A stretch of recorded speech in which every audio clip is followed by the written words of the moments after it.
Hey, what's up guys? Welcome back. Kelly with Droid Life. And yes, we have a Samsung Galaxy Note 3 in-house now. We're gonna run through a quick unboxing like we tend to do with most new devices. Maybe show you some software features that we either missed or just wanna look at again from the unveiling event where we got our first look at the device. We also just want to show you hardware. This is actually a little bit different version since it's international. This actually runs the octa-core processor rather than the Snapdragon 800 that you'll see in the US. So subtle differences, at least internally. Externally in software, it's going to look identical, act identical for the most part. So we picked this up from Negri Electronics. They have both the white and black unlocked versions in stock now if you guys want to pick one up early. And they were kind enough to overnight this bad boy to us so we can take a look and show you guys. So let's unbox it, see what's going on. You know, again, this is our second hands-on with it. We got it during the unveiling, but we want to take a look again to see, you know, if we've changed our opinions on giant phones, if we like the faux leather back. You know, there's lots of stuff going on here. So if we take a look at the back though, you'll notice 32 gig version. There isn't a 16 gig version because there's so much TouchWiz stuff added onto this thing that there just wouldn't have been enough room for you to download anything, take pictures, any of that stuff. So we're looking at HSPA Plus on this international version, though the US variants obviously will all have LTE. And you can see right here, processor 1.9 gigahertz quad core plus a 1.3 gigahertz quad core. So this is the octa-core version. Obviously you've got Samsung stuff on there. 13 megapixel camera that shoots 4K video, by the way, 2 megapixel front, 3 gig RAM. So this is the first device we've seen with 3 gig RAM. Full HD Super AMOLED.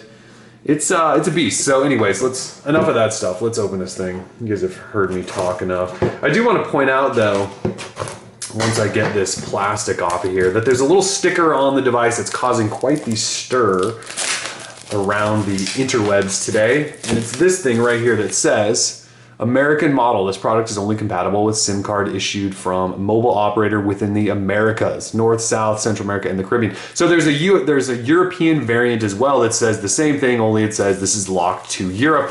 So we think Samsung, for some reason, has decided to SIM lock some of their unlocked devices, if that makes sense, to certain regions, and that is definitely a bit unfortunate. I'm not sure why they've done that, but they have decided to do that.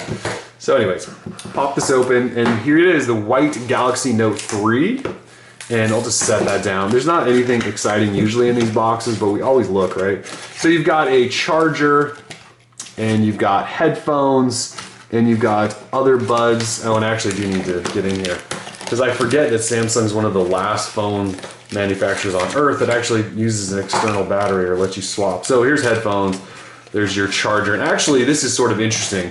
Yay, we get lots of interesting stuff in this box. Here is your USB 3.0 port. So it should charge faster. The funny thing about these things, it's just a micro USB with a giant extra 3.0 charger attached on, I guess I should say. So there it is, there's micro USB 3.0. We'll have maybe some tests of that later on, see what we can do. That's actually sort of significant. The only other thing then is obviously the charger. And then I am not actually sure what this is, although they look like little antennas. I don't know, we'll have to play with that later. What is that? Good question. All right, so box over there. Here's the phone again, and obviously feels incredibly light right now because there's no battery in it. So let's pop off the faux leather back. This thing just cracks me up. Samsung goes from using the cheapest plastics that are glossy and shiny to going, yeah, if you don't want plastic, how about faux leather? Because that's an upgrade. So if you look on the inside here, you've got a SIM tray up top / micro SD. So it looks like they stacked them on top of each other right there. So, oh, battery, by the way, is, I believe it's 3200 milliamp hour. Yep, 3200 milliamp hour. So it's a big battery, folks. This should get you through a day, I would assume. Again, if we take a tour, you've got faux leather back, and actually, it doesn't really feel soft, I'm not gonna lie. This doesn't really feel like leather, so if they were going for a leather feel, it doesn't really feel, it just feels, now it's not glossy and gross like the plastic backs we've seen on phones like the G2, but it also doesn't really feel soft like the Nexus 7 did, the original Nexus 7. So there's your 13 megapixel camera. I believe it has digital optical image stabilization, not optical. Shoots 4K video though. And you have lots of stickers up top here as well. There's your your power lock switch on this side. And as I'm going around, I'm going to be peeling stickers off because Samsung does this and it sort of drives me nuts. On the bottom, you've got a speaker. So speaker port right there. There is your S Pen So S Pen now, you can actually put in whichever way you want. They actually fixed the design so you can put it in any which way. There's that USB 3.0 port speaker, I'm sorry, microphone. And more stickers, pull these right off. There is your volume rocker up that side, the left side. And then up top you have headphone jack, noise canceling mic, and that could be an infrared sort of beamer. So you can use this as a TV remote and all of that good stuff. On the front then, this is your 5.7-inch full HD Super AMOLED display. So they're continuing to go with AMOLED over LCD, and that's just what they do since they manufacture them. There it is, folks, and obviously physical home button with back and menu keys as well. None of that's changed. You do have a front camera. I believe it's 2 megapixels, so it shoots HD and all of that stuff. So there it is. We unboxed it. I'll fire it up here in a second, but let's do a quick comparison. Some other things. Here's the Galaxy S4. So obviously dwarfs the Galaxy S4. Here is the HTC One, which is a pretty big device, and yet it still dwarfs that. And then of course the Moto X doesn't even compare, right? It's just tiny. So there you go. There's size comparison of all of these leading devices. But let's turn the Galaxy S4 sideways. So sideways, they're actually, thickness-wise, they're actually not all that different. You are looking at 7.9 millimeters thick with the Galaxy S4 and 8.3 with the Note 3, so it's actually fairly slim. And the Note 2, by the way, was 9.4 millimeters thick, so they dropped over a full millimeter off the width or thickness, which is kind of cool. So power on. Hopefully we've got a little bit of battery juice. But again, we are definitely interested in testing out this USB 3.0, micro USB 3.0. So kind of neat. Anyway, it's the first device to really use it. It is an ugly looking port, by the way. There's your Samsung boot up. So I'm struggling to sort of get used to this back, I'm not gonna lie. So let's see if we can whip through this as quickly as possible. No SIM card in, that's fine. Skip, skip. Sure. Yeah, I understand. Okay. Did I just say yes to everything? I know that's probably the worst thing someone could ever do when dealing with technology.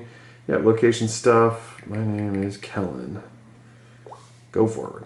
Android 4.3, by the way, obviously with Samsung's heavy TouchWiz skin over the top. All right, there we go. So we're up. And flick upwards from the bottom to open My Magazine. So I don't know if you guys remember that from our hands-on video, but it's like blink feed. So Samsung's essentially created blink feed. So you can swipe up from here and it takes you into, it really looks sort of like Flipboard, but it's called My Magazine, and it's really sort of a feed reader that's built in. It really is just like blink feed. It's a giant blink feed king. Let's do a little pinch down. There's your look at your setup, your initial setup, I should say. So they want you to use S-Note and Samsung Hub and all these Samsung products that they're going to be hawking like crazy. You go in the app drawer. Since this is the international unlocked variant, not a lot of bloatware, especially no carrier bloatware since it's not tied to any of them. That's sort of where you're looking at. So let's go ahead and swipe down notification bar. Not a lot of change up there. So you're not going to be able to do the 2-finger swipe. Actually, you can still do the 2-finger swipe to get to this sort of mashup of stuff. But, you know, Samsung with the 1-finger swipe gives you quick toggles up there anyway, so you're never really going to need to use the 2 unless you can't get to something up here. At least that would be my personal way of using it. In the settings menu, they still don't allow you, this drives me nuts by the way, they still don't allow you to swipe between all of their different settings. And they've rearranged these again, I believe, from the Galaxy S4, so things constantly are changing here for them. You can obviously probably hear all those water noises, so those are there. Lots of stuff to play with here. But that's pretty much it. You know, you guys have seen TouchWiz. This stuff hasn't really changed all that much. I guess the big thing here is, there's the multitasking. So the big thing here is to decide if, personally for me, if I could use a device this big, okay, because I've obviously been sort of a hater of them for a long time. You guys obviously are in love with these things, but we're going to give it definitely a run through. We'll have a full review and all that stuff of the US variant. We're probably not going to review this international one. We're just going to play with this one for a while and decide if we like the Note. But again, this is your Galaxy Note 3. It's a big guy. It's a big device. This international variant will have more coverage of the US variants coming up. So anyways, we're Droid Life. Stick with us. Peace.